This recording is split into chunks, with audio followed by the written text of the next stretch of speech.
Ghost Stories. Vraag uzelf eens af. Waarom zit u hier? Waarom zit u hier?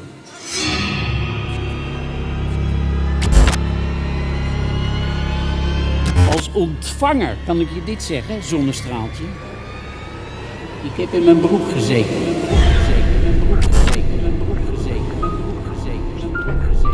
Maar dit is helemaal geen spookverhaal!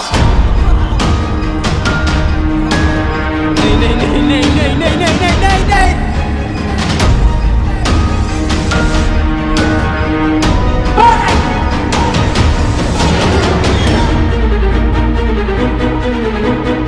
Dit is wat het doet!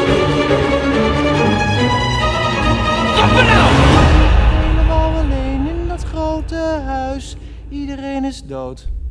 Er is niemand thuis.